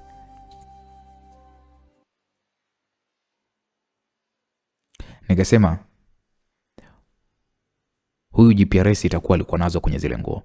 Karo akaniambia, mlete huku mume wangu. Tukamuingiza Doni kwenye chumba kilichopo nje. Ila iko chumba kipo chini ya ardhi, yani kipo chini ya andaki, yani ukiingia kwenye nyumba ni mpaka wewe mwenyeji ndio utajua kwamba kwa chini tena kuna mjengo mwingine. Tulipoingia huko chini, nikamkalisha Doni kwenye kiti cha chuma na kisha nikafunga mikono yake pamoja, yani mikono yake nikaifunga hivi kwenye kiti. Nikamwambia Doni, siamini kama nimekukamata tena. Unakumbuka mara ya mwisho uliniambia kwamba mimi wewe siwezi kukupata? Kaka unajua kaka mimi nimekubali kaka, unaniua kama unaniua niue, ila siko tayari unipige picha au kukusaidia kwa chochote kile. Hata kama nitakapokuwa nimekufa sitokubali kwa chochote. Kama unaniua wewe niue. Nikamwambia, sikiliza Don, kufa utakufa tu, yani hilo alipingiki, kufa utakufa. Lakini je, unamkumbuka rafiki yangu aliyemkata miguu na mikono? Aliniomba kitu kimoja tu, kwamba siku nitakayo kukamata nikukate mikono na miguu kama ulivyomkata yule rafiki yangu. Sasa leo nimekukamata, nahitaji kukamilisha ahadi ya rafiki yangu Brian. Ulimtesa sana rafiki yangu, sasa mateso yake akaniambia siku nikikukamata ni yalipe. Nadhani ndio muda mwafaka sasa mimi kuweza kulipa kwa yale mateso aliyomsababishia rafiki yangu Brian. Hapo Doni macho alimtoka, huku akionyesha dhahiri shahiri kwamba ana uoga, kwa sababu alijua mimi nitamuua. Sasa mimi kifo cha haraka nilikuwa staki, nilikuwa nataka nimuue taratibu, yani apate yale maumivu. Karo akaniambia, mume wangu, ina maana unamkata kweli mikono na miguu? Karo aliniuliza huku akinitazama jinsi nilivyokuwa nachukua mashine maalum ya kukatia vitu vigumu kama vile kuta za nyumba. Nikamwambia, ndio mke wangu. Ngoja kwanza mimi nitoke, sitaki kushuhudia huo ukatili ambao unataka kufanya. Nikamwambia, ni wewe tu mke wangu, ukitaka ukae, ukitaka utoke ni wewe tu, lakini huyu lazima aeleze.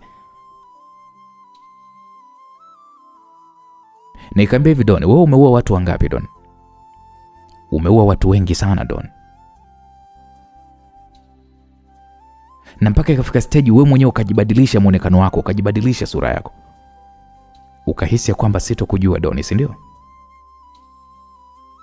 Hapo nilikuwa nazungumza huku nikiwa nasikilizia mlio wa mashine jinsi unavyokwenda kwa kasi, yani ile mashine inavolia, yani namtenganisha mikono, namtenganisha na miguu. Sasa cha ajabu Doni akasemaje? Kwa sasa hivi niko tayari kukupa utajiri wangu wote mimi nakupa, ili mradi tu niache niko hai. Naomba uniache niwe hai. Nikamwambia, sikiliza wewe, mpumbavu mmoja wewe. Pesa ulionipa mara ya kwanza nikakusamee, mimi kwangu inanitosha. Yaani nitakula mimi, watakula wanangu na kila mtu anayenizunguka, na hiyo pesa haitowahi kuja kuisha mpaka tunakufa. Sasa siwezi kukuacha hai tena kwa sababu ya pesa. Alafu nimesahau jambo moja. Hapo nikatoa simu yangu mfukoni, nikampigia kwa mfumo wa video call mwanamke wangu. Akasema, asante Mungu, nilikuwa nasali sana mume wangu ili uwe salama. Nikamwambia, niko salama mama. Vipi, umefanikiwa? Nikamwambia, ndio bebe. Kweli? Nikamwambia, hebu acha uongo bwana. Hapo nikageuza kamera nikamuonyesha Jacqueline. Sasa nikamuonyesha jinsi Doni nilivyokuwa nimemdhibiti kwenye kikiti. Jacqueline alishangilia kwa furaha kubwa vibaya mno. Jacqueline akasema, ndo yeye mshenzi aliyojifanya kuingia kwenye kampuni yangu, mpumbavu kweli huyo. Nikasema, hivi namba ya Brian unayo? Ndio nayo mume wangu. Nikamwambia hebu muunganishe kwenye haya mazungumzo yetu. Brian naye ashuhudie kwamba niko na Doni hapa naenda kumfanya kitu kibaya. Jacqueline akaniambia ukinipa dakika moja na muunganisha sasa hivi. Na muunganisha na Shabani pia aone. Nikasema waunganishe wote marafiki zangu washuhudie nachokwenda kumfanya huyu mpumbavu. Kwa ndani ya muda mfupi pale tukaunganisha simu hizi na sote tukawa tunaonana sasa. Nikamsalimia kwanza Brian, nikamwambia kaka za masiku. Salama ndugu yangu unaendeleaje? Nikamwambia mimi niko salama kabisa. Umenitenga sana bwana. Ni kweli nimekutenga kwa sababu moja tu. Nikamwambia ipi tena? Niliofia bwana kwamba nitaweza kukusumbua kwa sababu ulikuwa unatakiwa kutimiza ile ahadi yangu nilokuambia. Nikamwambia ile ahadi yako mbona nimetimiza ndugu yangu? Ya kumpata ule bwege. Leo hii mimi nimemkamata. Sasa Brian naomba uniambie nini nimfanye huyu mpumbavu? Hapo nikageuza ile kamera ya simu nikaionyesha hivi kwa Don. Brian hakuamini akasema huyo mshenzi mpumbavu ni alinitesa sana huyo, natamani hata kuwa hapo kaka. Natamani kumfanya kitu kibaya, yani najutia huyo. Unajua ile Brian anaongea kwa uchungu, yani alikuwa anazungumza kwa hasira vibaya mno. Brian akaniambia bro, nilijua tu ipo siku yako. Wewe mbona wewe nilijua tu utakamatwa wewe. Yani Brian alikuwa anaongea kwa uchungu kwa sababu Brian tayari maskini ya Mungu hana mikono hana miguu na yote ilishakatwa na huyu mpumbavu Don. Kwa Brian mpaka machozi yakawa yanamwagika. Nikamwambia jamani sikilizeni, najua haya mazungumzo sio salama. Wanaweza wakayarekodi. Mimi nimwapigia tu simu ili kuwaonesha kwamba ile kazi yenu ya kipindi kirefu sana sasa ndio imefika mwisho. Na imempata huyu mshenzi na hapa hatoki salama. Kaka, natamani umfanye alichonifanya kaka. Nikamwambia usijali Brian. Mimi nitamuondoa kiungo kimoja kimoja kwenye mwili wake. Nashukuru kaka, nashukuru. Nikamwambia asanteni, tutawasiliana baadaye kazi ikikamilika. Hapo nikakata hii simu na kisha nikaingiza mfukoni.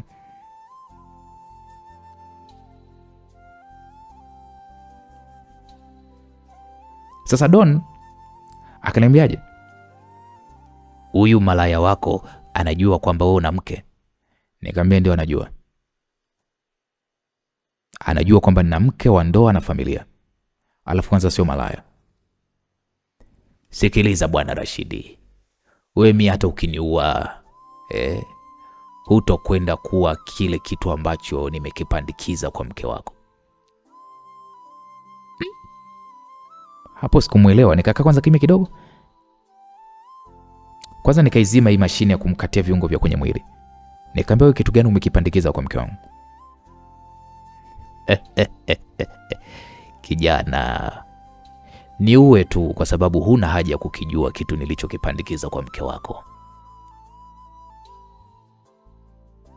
Nikamwambia wewe nimekuambia uniambie ni nini ulichokipandikiza kwa mke wangu? Kijana, ni uwe bwana, usichelewe, ni uwe. Doni alizungumza kwa sauti ya juu na kunifanya mimi nikampiga risasi 4 za paja kwenye mguu wake wa kulia. Nikampa pium pium pium. Nikakinyanyua kwanza kichwa chake. Nikamuingiza bastola mdomoni. Nikamwambia niambie umepandikiza nini kwa mke wangu? Hapo machozi ya maumivu yanaendelea kumwagika Don. Machozi yanamtoka machoni mwake, ujanja wote umemwisha. Nikamwambia narudia kwa mara ya mwisho. Nini umekipandikiza kwa mke wangu? Nasema. Hapo nikaichomoa ile bastola. Nikamwambia yasema. Zungumza usinitumbulie mimi macho. Nini umekipandikiza kwa mke wangu?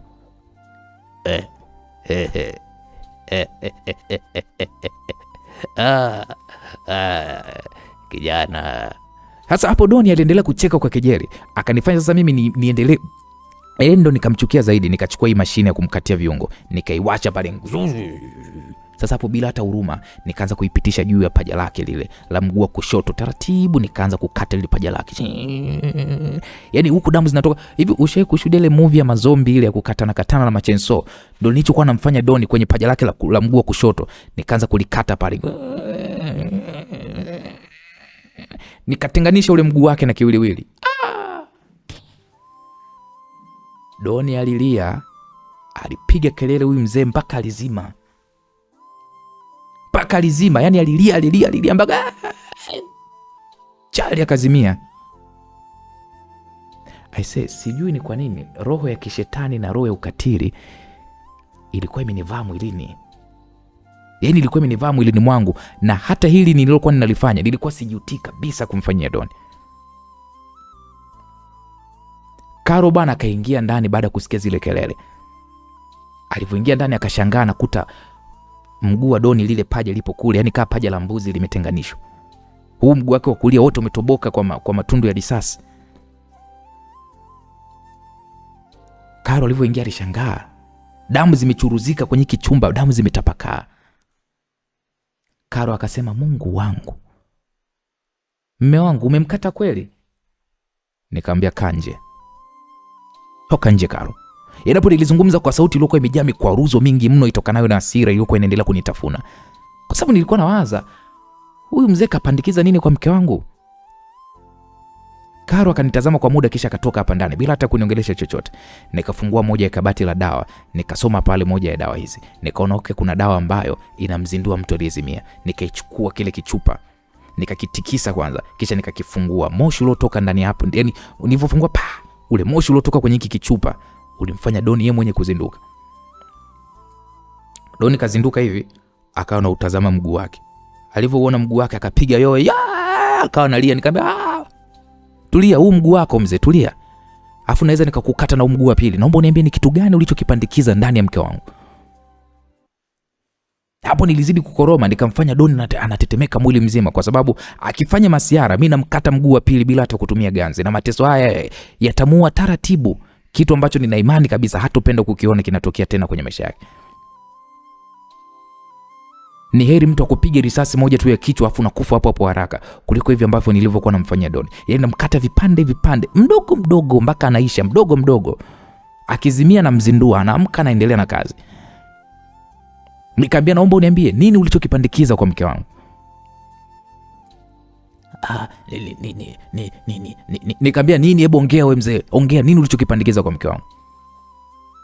Hapo Doni machozi yanaendelea kumwagika mpaka mafua yanamtoka hivi yanamwagika. Akasema katika vinywaji vyake vinavyoingia nchini Mexico tumepandikiza virusi vya HIV. Hivyo maelfu ya watu wanaokunywa watapata maambukizi hayo. Kwanza nikashtuka sana. Nilishtuka kwa unyama ambao Doni anaufanya kwa raia ambao hawana hata hatia. Nikatoa simu yangu mfukoni nikamrekodi. Nikamwambia, rudia, umesemaje?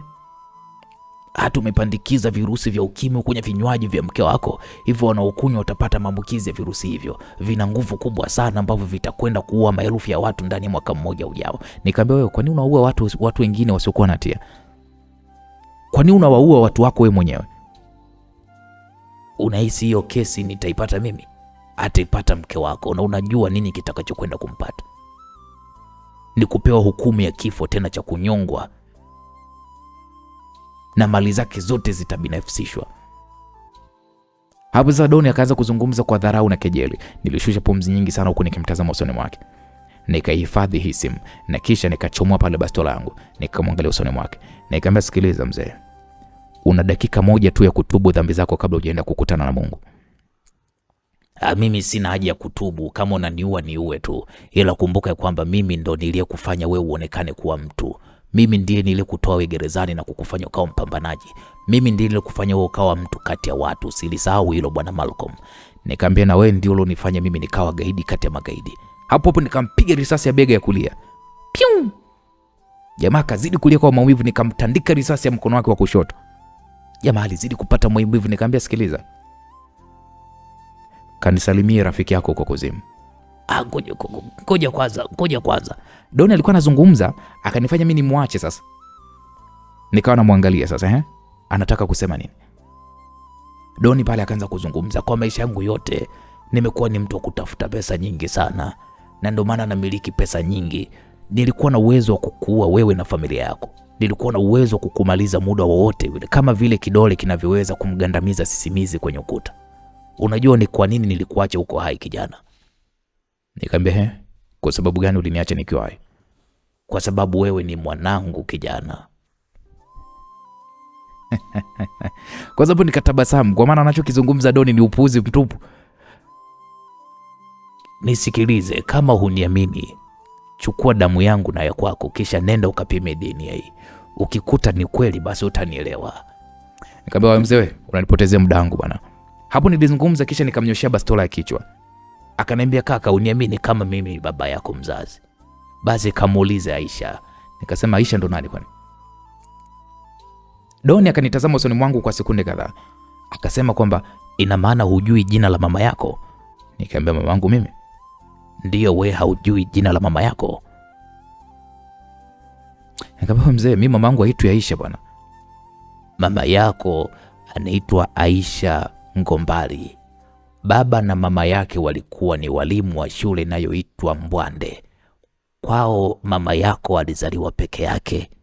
Baba yake na mama yake walifariki kwa ajali ya pikipiki kwa kudumbukia kwenye maporomoko yaliyopo kwenye mlima wa Chamanyani. Kipindi hicho mama yako alikuwa na umri wa miaka 18. Nilikutana naye Mererani nilipokuwa ninasimamia migodi yangu.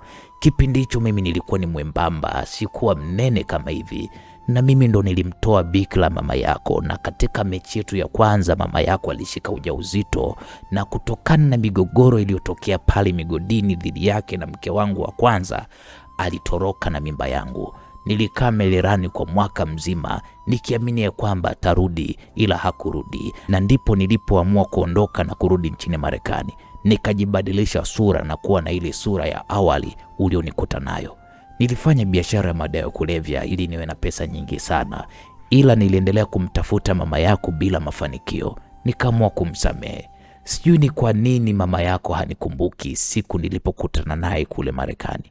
Shida zilimfanya aonekane mzee kabla ya umri wake kuwa mzee, ila sasa hivi amekuwa ni kigori. Nenda kamuulize Brian Pinda ni nani, alafu rudi hapa uje kuniua kijana. Mimi ni baba yako wa kukuzaa kabisa kijana wangu.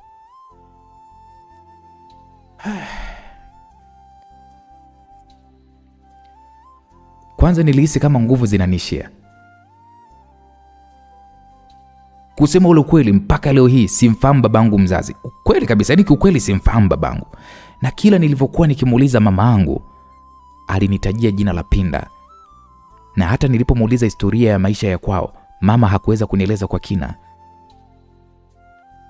Unajua inawezekana kweli huyu Doni akawa ni babangu mjue. Sasa nilipoishiwa pozi, Doni ndo akagongelea msumari, akaniambia nenda kamuulize.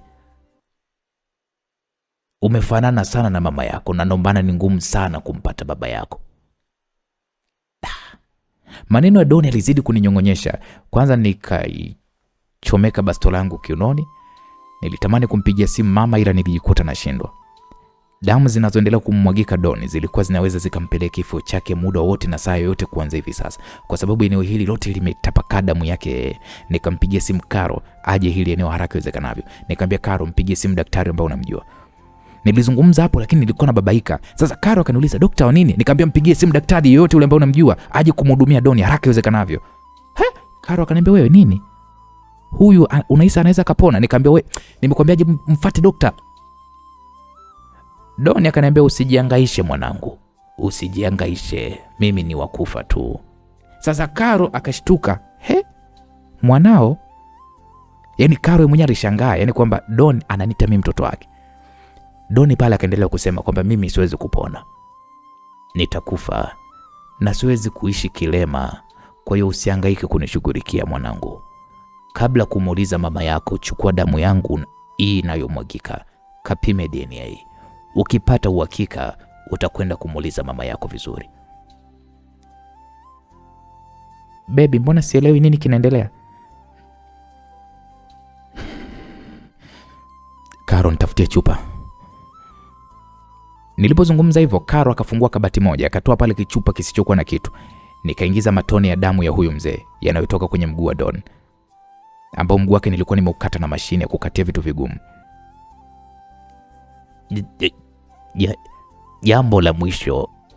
Jambo la mwisho kijana wangu. Hapo Doni anazungumza kwa sauti ya kukatakata, huku dalili zikionyesha kabisa dhahiri shairi kwamba huyu mzee anakaribia kwenda kukata roho.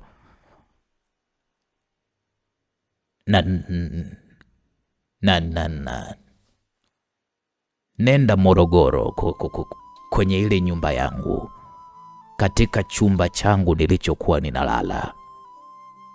Kuna picha pale ukutani, itoe hiyo picha. Utaona mlango wa shelf, namba za siri, ni 6743. Fungua hiyo shelf, utakuta urithi wako, na wewe ndo mrithi wa mali zangu zote.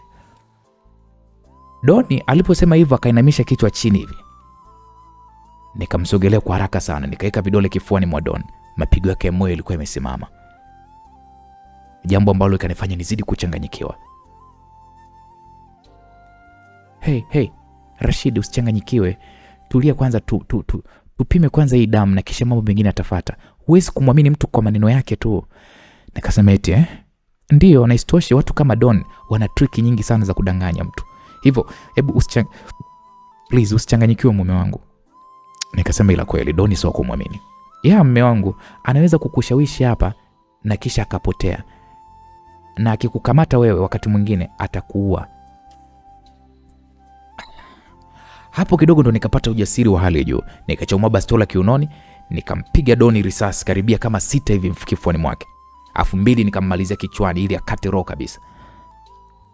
Nikavua pale nguo zangu zote, nikatoka ndani hapa nikiwa niko na nguo ya ndani tu. Moja kwa moja nikapitiliza mpaka bafuni, huku nikiwa na kile kichupa chenye damu ya Don. Karo akanifuata akaniambia bebe. Karo alizungumza huku akiwa anafungua mlango wa bafuni hapa. Nilimtazama Karo huku nikiwa nimekaa tu sakafuni na maji ya bomba la mvua yakiendelea kunimwagikia mwilini mwangu. Nikasema yes honey. Nakuomba usiwaze sana mume wangu. Mimi nina imani kwamba Doni anakuongopea. Ikiwa haniongopei je, kwa mikono yangu itakuwa imemuua babangu mzazi mimi mwenyewe. Nisikilize mume wangu. Ulichokifanya ni haki kwa Don. Don amesababisha mauaji ya watu wengi sana. Je, kama leo hii ingekuwa sijavaa bulletproof, sasa hivi mimi ningekuwa nimeshakufa na angekuwa ameniua. Au umesahau?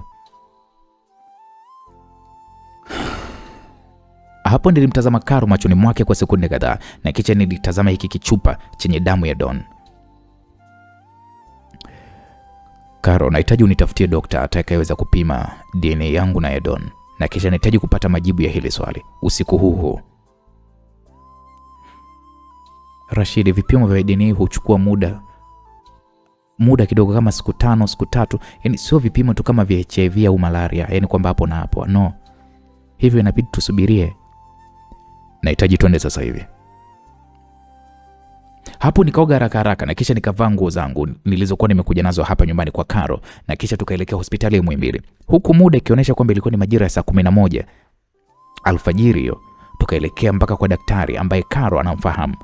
Tukampa jukumu la kupima damu yangu na damu ya Don, na akatuomba turudi hospitalini hapa baada ya kama siku 2. Dokta, naomba unipatie kichupa cha damu. Kwa nini tena ndugu? Nusu ya damu yangu pia nyingine ninaiomba. Hapo nilizungumza kwa msisitizo na daktari hakuwa na kipingamizi. Tukaondoka hospitali ya Muhimbili na tukaelekea Aga Khan. Nikamkabidhi daktari kichupa hiki cha damu na yeye nikampa maelekezo ya kupima DNA, na kisha tukaanza safari ya kurudi nyumbani kwa Karo.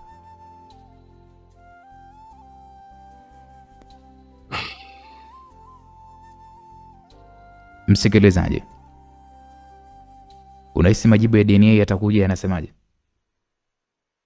Bwana, usikose msikilizaji, katika sehemu inayofuata itakuwa ni sehemu ya 23 tupate kujua majibu ya kitoga. Je, ni kweli Rashidi baba yake ni Don? Itakuwa balaa ndugu yangu. Kwa hiyo mshikaji atakuwa amemuua baba yake yeye mwenyewe yani. Noma sana. Mimi nachoombea hii damu ya Doni na kijana Rashidi zisiendane. Ndio kitu pekee ambacho naombea. Je, wewe kwa upande wako? Bwana, usiache kuniandikia comment yako hapo. Mimi naitwa Uncle J Mzigo Mtamu, umetayarishwa na kuandaliwa na Eda Zaria G Msulwa. Nikutakia wakati ulio mwema, tukutane katika sehemu ya 23. Bye bye.